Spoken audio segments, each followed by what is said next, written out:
তাদেরকে আমরা স্বাগত জানাই, কিন্তু সরকারের পৃষ্ঠপোষকতায় আমরা অতীতে ফখরুদ্দিন মঈনুদ্দিনের সময় দেখেছি রাজনৈতিক দল করতে।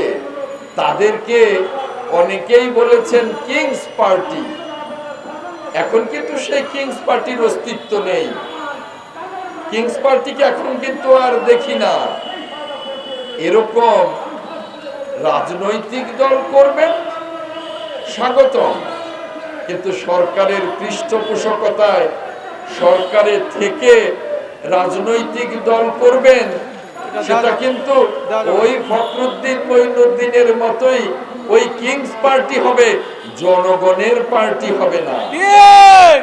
জনগণের পার্টি করতে চান, জনগণের ভালোবাসা নিয়ে পার্টি করতে চান, রাজনীতি করতে চান, আসুন, রাস্তায় আসুন, রাজনৈতিক দল করুন, জনগণের ভালোবাসা আদায় করুন, তারপরে জনগণের ম্যান্ডেট নেবার জন্য এগিয়ে যান।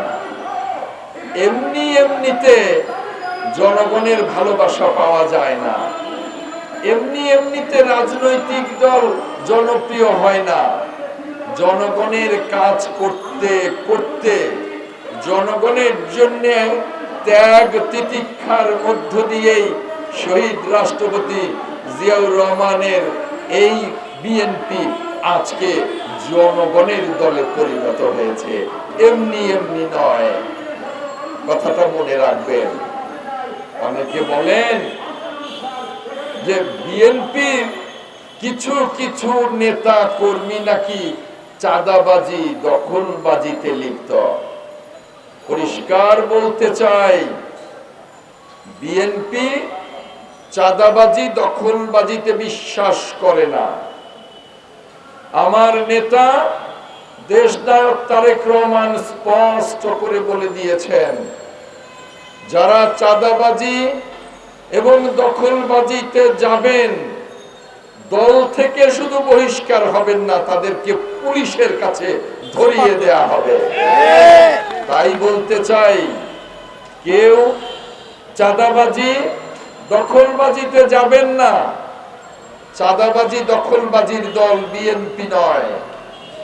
আর যারা অযথা বিএনপির উপর চাঁদাবাজির তকমা লাগাতে চান, তাদেরকে বলতে চাই, অত্যন্ত বিনয়ের সাথেই বলতে চাই, চাঁদাবাজি এবং দখলবাজি কিন্তু আপনারা করছেন। ব্যাংক দখল করছেন, প্রতিষ্ঠান দখল করছেন, মন্ত্রণালয়ের বিভিন্ন জায়গায় লোক নিয়োগ দিচ্ছেন। আপনারা দলগতভাবে এখানে প্রাতিষ্ঠানিক চাঁদাবাজি দখলবাজির মহড়া দিয়ে বাংলাদেশটাকে আপনাদের দলে দখল করবার চেষ্টা করছেন আর তকমা লাগাতে চাচ্ছেন বিএনপির উপর।